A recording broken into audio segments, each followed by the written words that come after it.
Semangat pagi saudara, bertemu kembali dengan saya Pendeta Daniel Agus Haryanto dalam renungan pagi ini. Kasih karunia dan damai sejahtera dari Tuhan Yesus serta Allah Bapa, persekutuan dengan Roh Kudus menyertai saudara semua. Amin. Salam sehat. Saya berharap semua berada di dalam kasih karunia Kristus, oleh karena menganugerahkan berkat, kesehatan, dan kekuatan. Pagi ini, sebelum kita menerima firman Tuhan, mari kita berdoa. Tuhan, perkenankan kami datang ke hadirat-Mu pagi ini, hendak mendengar firman-Mu. Urapi kami dan berfirmanlah kepada kami. Di dalam nama Yesus kami berdoa. Amin. Saudara yang dikasihi Tuhan, saya yakin hari ini kita masih diberi kesempatan oleh Tuhan untuk melakukan aktivitas walaupun kita masih ada di rumah, stay at home, untuk menjaga sesuatunya karena COVID-19 belum reda, belum selesai. Karena itu masih di dalam ketaatan kepada pemerintah dan juga kepada saudara-saudara kita untuk mencegah penularan virus COVID ini. Pagi ini bacaan leksionari diambilkan dari Injil Matius pasal 28 ayat 8 sampai dengan 15, tetapi saya akan membacakan ayat 11 sampai 15. Dusta Mahkamah Agama. Ketika mereka di tengah jalan, datanglah beberapa orang dari penjaga itu ke kota dan memberitahukan segala yang terjadi itu kepada imam-imam kepala.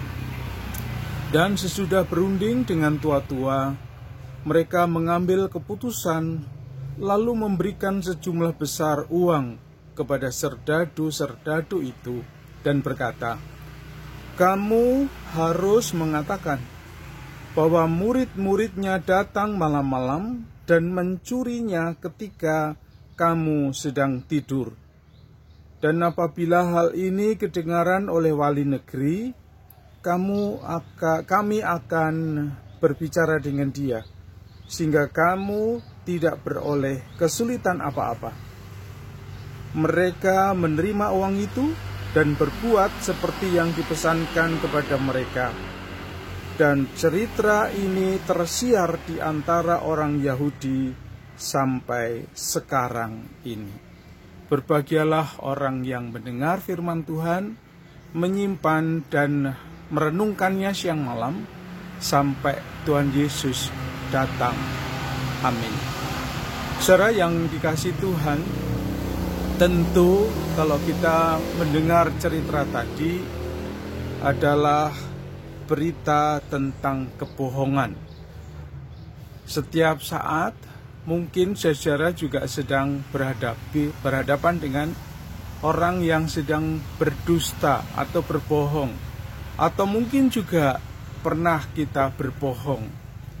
Ketika orang berdusta atau ketika orang berbohong, tentu ada latar belakang yang membuat orang itu melakukan hal itu.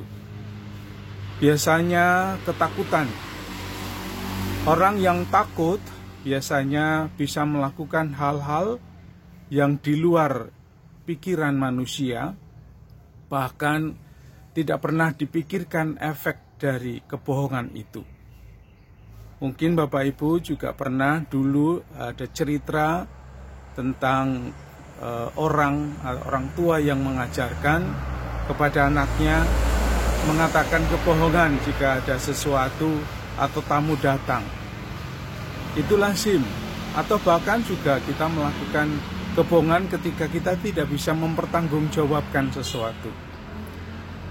Bacaan ini jelas-jelas mengatakan kepada kita semua, ada kong kali kong, ada kebohongan yang luar biasa.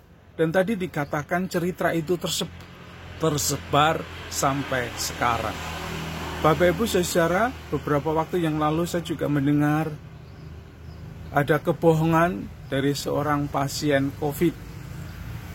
Ia mengatakan sehat dan dia bergaul dengan banyak orang. Ternyata mereka sudah positif dan menularkan virus itu kepada orang-orang yang dijumpainya. Bapak Ibu saudara yang dikasihi Tuhan, kita juga sering menyebarkan kabar-kabar bohong, kabar yang tidak benar. Tidak tahukah Bapak Ibu saudara, ketidakbenaran yang disampaikan secara luas akan berakibat fatal, menyesatkan dan membuat orang itu bisa mengalami bahaya, bahkan kematian. Terlebih kalau dalam bacaan kita hari ini menyisakan bagaimana Yesus yang bangkit dikatakan itu tidak bangkit, dicuri oleh muridnya. Sesuatu yang sangat tidak benar. Dan dikatakan juga tadi cerita itu tersebar sampai sekarang. Nah, oleh karena itu Bapak Ibu saudara yang dikasihi Tuhan, mari melalui bacaan leksionari hari ini kita disadarkan untuk tidak pernah berbohong, untuk berkata apa adanya, untuk menceritakan apa yang Bapak Ibu alami, Bapak Ibu lihat, apa yang diceritakan di dalam perikop ini menjadi kekuatan bagi saudara dan saya untuk menjalani hidup ini di dalam suasana masih COVID-19 yang belum selesai. Bahkan kita harus tetap taat sampai nanti tanggal 29 Mei. Masih cukup lama saudara. Kalau di Wuhan mungkin sekitar 3 bulan. Kita baru 1 bulan. Masih membutuhkan kesabaran dan ketaatan sampai 2 bulan ke depan agar COVID-19 benar-benar tidak ada di dalam, baik di Indonesia atau di Banyumas atau dimanapun saudara berada. Dengan kekuatan, kebenaran, ketaatan kepada kebenaran, kita tetap mendapatkan perlindungan dari Tuhan. Oleh karena itu, biarlah kasih Tuhan yang terus melingkupi saudara.